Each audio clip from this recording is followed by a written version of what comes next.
it's Becky and Louise of Blue Rose Crochet, and just going to show you how I do my solid campfire. Like everybody, I loved the simplicity of the campfire cardigan that's been posted around. I believe it's by makeanddocrew. I could have said that wrong. If I have, I'll put their actual name down the bottom. But I get cold really quickly, so I decided I was going to do a solid campfire cardigan, which would mean I'd do a solid hexagon. So I made a solid hexagon, and then I found out you cannot turn a flat hexagon solid into an L, when the L is the important part of the chest and shoulders. So I had a little head scratch, I couldn't figure it out, and I decided to put it away. Then I made a mistake on another hexagon that I was doing for some dragons. I was doing the dragon wings of Salter Stitches Undross pattern, and I accidentally added 2 stitches in the corner. Now that made my L, or my hexagon, wavy, and I noticed that the 2 extra stitches in the corners created the L shape I needed when it folded. So it was like a eureka moment that a flat hexagon will only fold in half, you'll have a straight line. But if it's wavy, like this is a hexagon as well, but it's really wavy, and it will form, when I put the right corners together, it forms the L required for the pattern. So I thought I'd show you how I do my solid campfire cardigan. You can see it's completely solid apart from the starting corner, but that's your armpits. So it's always good to have them circulation. So yeah, I will show you how I do my completely solid campfire cardigan. To start, we need your hook and your yarn. Now I'm using my Pretty Hook by Harper's Baby Shop. Okay, so we're going to start with round 1. I apologise if you can hear my kids. So we get our yarn and we'll make a slip knot, and I apologise for the trees. So you can make this slip knot however you are comfortable. So I make my slip knot by crossing it over and pulling the back loop over the front loop. So I wrap it over my hand. No matter which way, I'll have 2 loops, and I always take the back loop over the front loop, and that's how I make my slip knot. Doesn't matter which loop, as long as they're 2 and the back one comes over the first. Okay. And there's 2 ways you can hold your hook. You can hold it in the pencil grip or the knife hold. It's whichever is comfortable, and if neither is comfortable and you find your own way, it's fine. There is no wrong way with crochet. Okay, so we're going to start by making a loop. Now you can either use the magic circle or the chain method that I'm about to use. I would say that if you use the magic circle, leave a long tail so that you can really sew in and secure your tail end, because you would not want this to come undone. Okay, so we're going to start by chaining 4. So 1,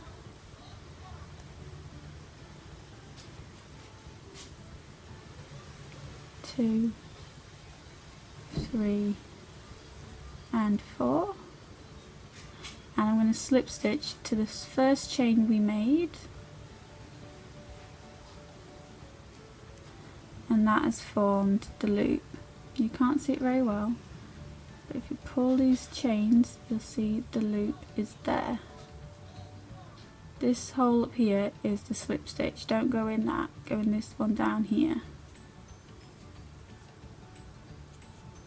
Okay, so to start round 1, we're going to chain 3 and put a treble in the loop. So straight in that loop, not in that one, but in the big one. Okay, and this is a UK treble. This would be a double crochet if you were using US terms. Okay, so then we're going to chain 2, and we're going to put two trebles in the hole, which you can see is now a bit easier to see. And I'm just going to work over my tail as I go. So I'm going to put 2 trebles, a chain 2 5 times, so I will have 6 sets of 2 and 6 chain 2 spaces. So we're just going to yarn over for a treble. Sorry if it's not a beginner video. Chain 2.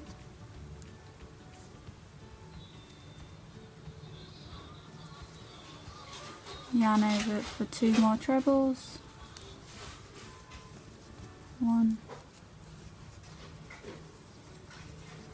2, chain 2. So that's 3 sets. So yarn over and 2 more. 3 more in fact. So 2 more trebles. Chain 2.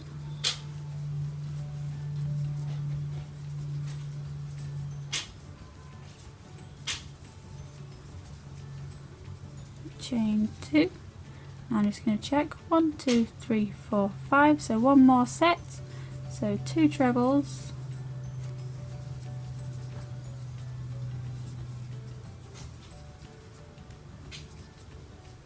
And another set of chain 2. Now I'll have 6 sets. So I've got 1, 2, 3, 4, 5 and 6, because this first chain 3 counts as your first treble. And we're just going to slip stitch to that first chain 3.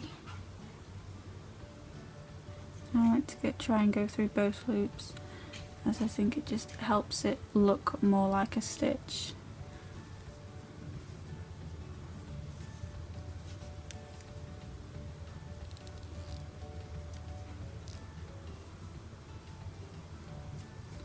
Okay, and that is your round 1 complete.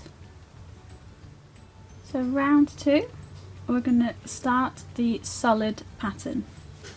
Now to start up the first stitch, sorry, downstairs smoke and it's affecting my throat. To start the first stitch, I'm going to do a standing treble, but I'm going to do it the way Bella Coco showed, which is 2 double crochets on top of each other.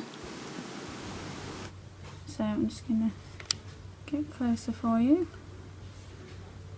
And we're going to chain 1. Try and get the camera to focus.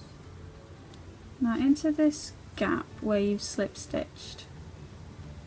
So not in this one, because that is the gap for this stitch. So in this one here, I'm going to go in there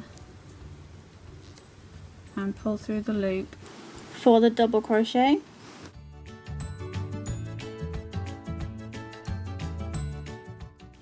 So for a double crochet UK turn, so then we're going to yarn over and pull through both of them. Then to make it the same height as a treble, we're going to go into that loop there. So it's the second leg of your double crochet. So just going to go into that loop there and pull it through for 2 more loops for the next double crochet. And yarn over and pull through both of them. So I've now got the height of a treble, and when they're all together you won't see it as a starting, it will vanish into it. So 1 treble into the top of the next stitch, and now we're at the corner. So to make the corner, we're going to put 2 trebles into the corner space.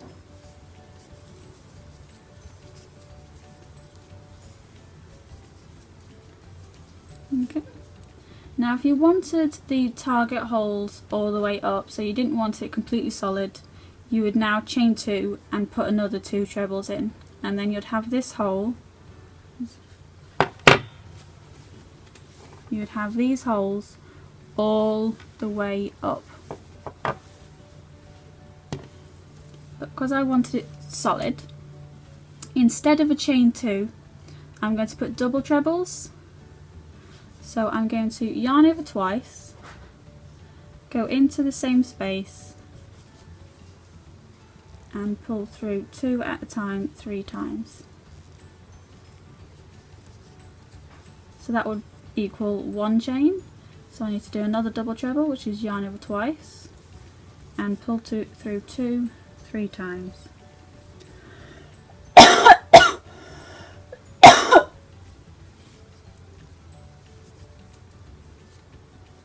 And then finish the corner with 2 more trebles.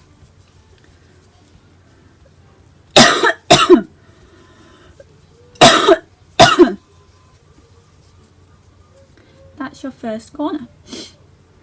So now I'm going to put a treble into each of these stitches. Now this one's stitched space, so this hole here,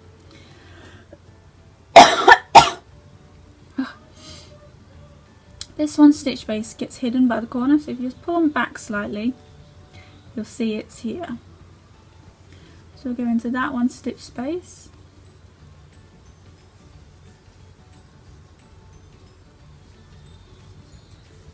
and the next one stitch space. And again we're going to do the corner again, so 2 trebles straight into the chain 2 space.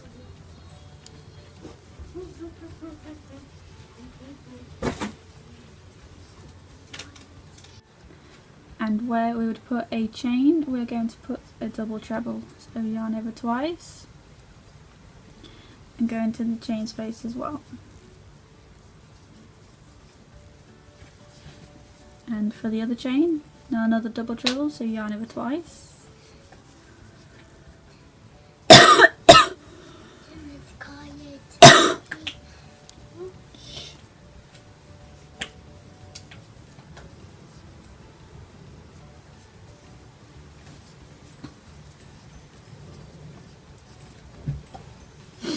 And that's your second corner.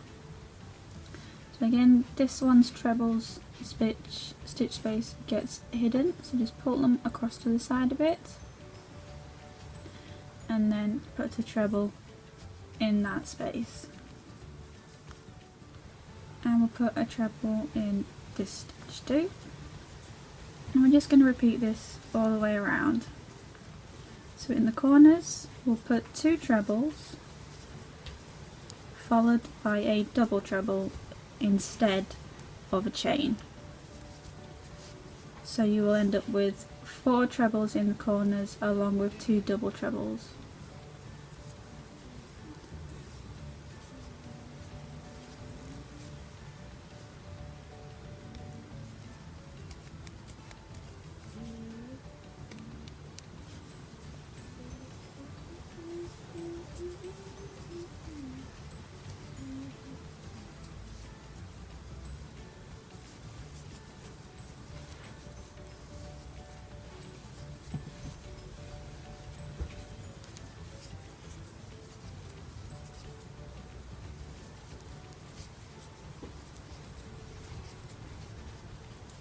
So there's another corner, and I'll meet you back at the very beginning.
So when we get back to the beginning, this is the V for this stitch, So this is the V for the first stitch, and that's the one we want to slip stitch to.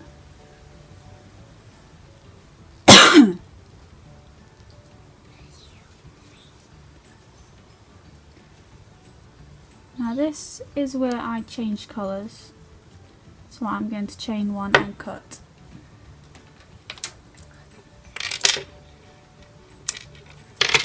But if you're not changing colours, you can just do the standing stitch again.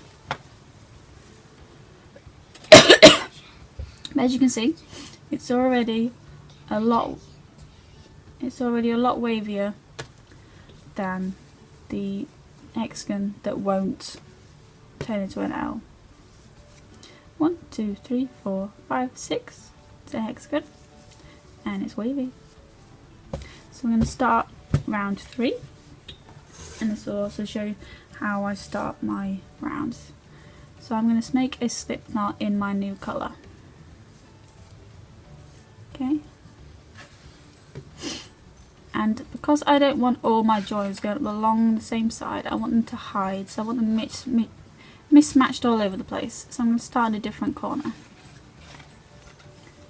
So I'm just going to move it out. I'm going to put my yarn on my hook, and because we're starting with trebles, I'm going to put a yarn over it already. So there's 2 loops on my hook. I'm going to go into the stitch, get the camera to focus, and I'm going to yarn over and pull it through. So I've got my 3 loops. Then I'm going to create the treble, and that's my first stitch. Then I'm going to work to the corner. Now the corners are the double trebles. So when you see the 3 stitches together, the 3rd stitch is your double treble and that stitch is your corner stitch. So I've got one more until I get to my corner stitch. So this is my double treble. It's the 3rd stitch of the corner. So in that stitch I'm going to put a new corner. So I'm going to put 2 trebles in this and a double treble.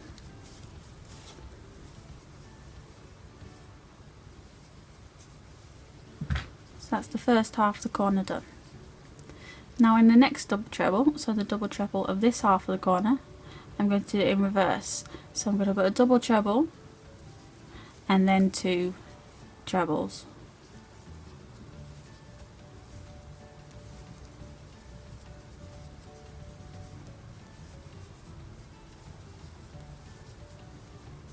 And that's the corner. I'm then going to work all the way across to the next corner, put in a treble in each stitch from the row below.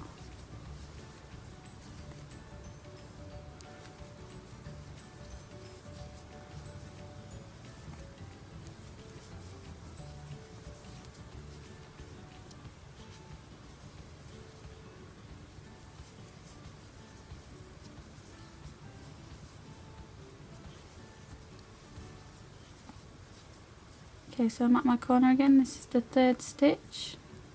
You can see those 2 are in the corner, so that's my 3rd stitch. And in there I'm going to put the 2 trebles and then the double treble.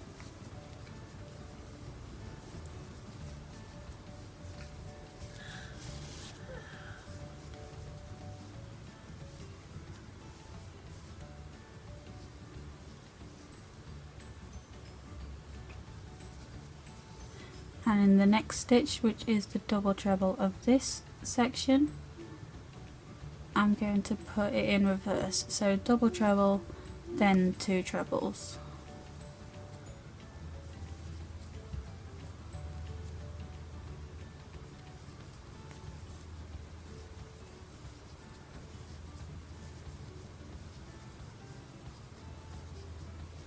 Again, I'm going to work 1 stitch all the way across.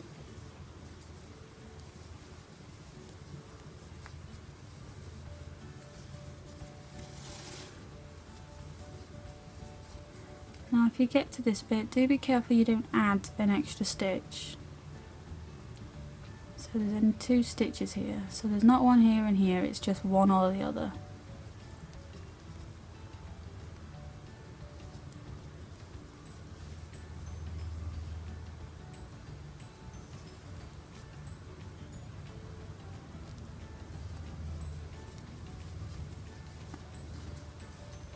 And then into the next one. Now when you end a round, it sometimes creates the extra loop, which can get confusing. If you need to, just count your stitches.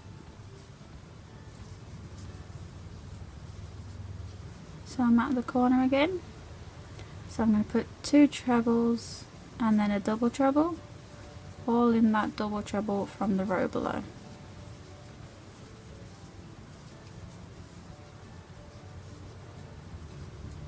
And in the next one I'm going to do it in reverse, so double treble,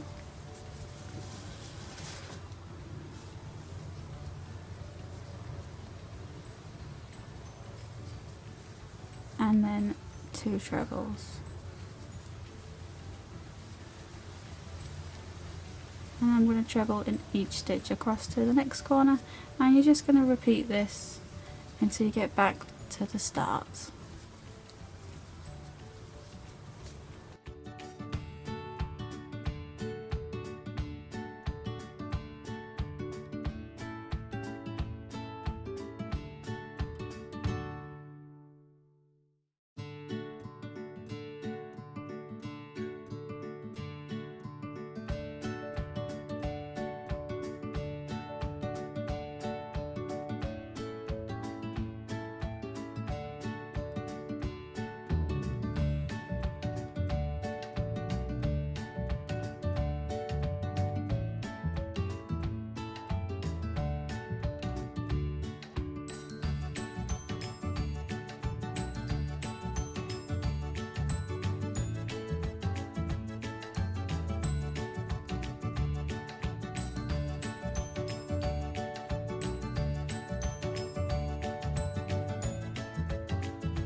And when you get back to the beginning, you're just going to slip stitch to your first stitch and then start your next round.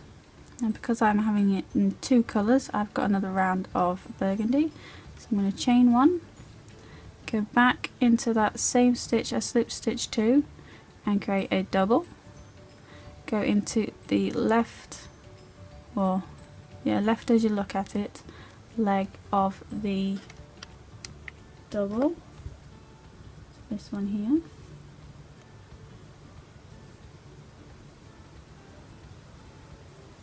and pull up another loop. So now I can make my second double, and that would make my standing treble. Then I'm just going to treble across to the corner stitch. So these are the 3 for the corner, so this is the 3rd stitch. So this is my corner stitch. So I'm just going to treble across to my corner. Just going to move that again.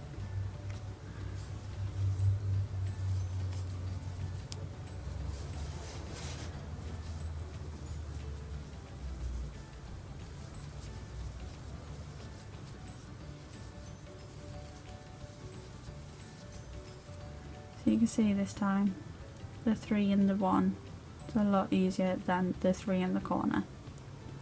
So this is the 3rd stitch, this is the double treble, and in that stitch we're going to put 2 trebles and a double treble.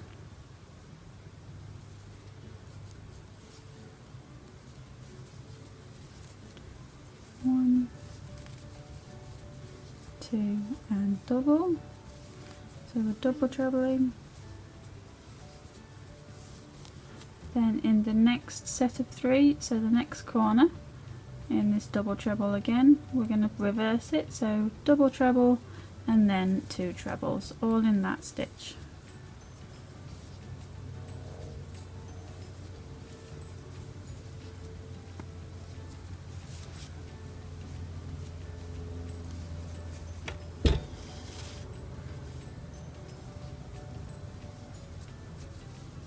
Now we're just going to treble all the way across.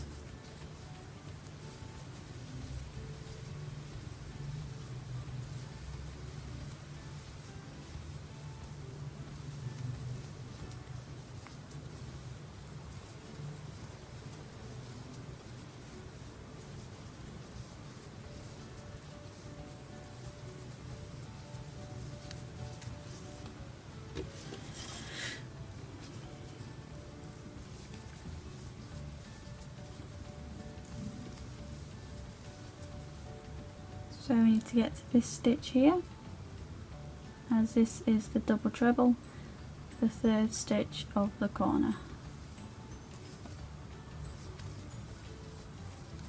So in this 3rd stitch we're going to do the corner again, so 2 trebles, 1 double treble.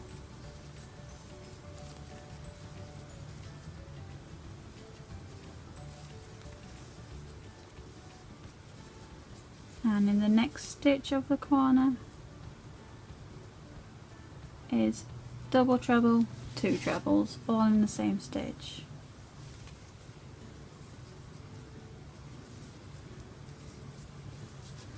And we're going to repeat this around for all 6 sides, and I'll meet you back at the end.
And there we go, that's the end of round 4.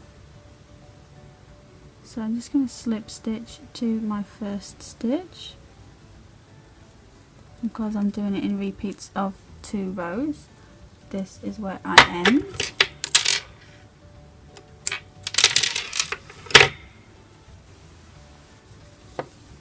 And that is my wavy hexagon in solid stitch. As you can see, let me get the please. It will form the L required.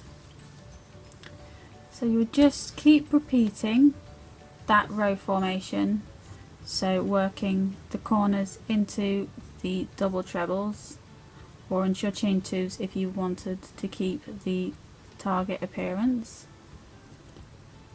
And you would just keep that formation until you got to the size you wanted. I believe I'm currently on row 14 on my other half, and I need to get up to row 17. This method, the solid, does take longer than the granny stitch campfire that makeanddocrew does. Makeanddocrew's campfire took me 2 days. I've been doing this one for about 2 weeks. Granted, not continuously because I have other whips going on at the same time, but it does take a while because you're working into every stitch, you're not skipping stitches. So that is how you create the solid hexagon that will form an L. As you can see, it is very wavy, it will not lay flat, and that's how you get your L. I hope this helps you a little bit and will help keep you warm in the autumn months.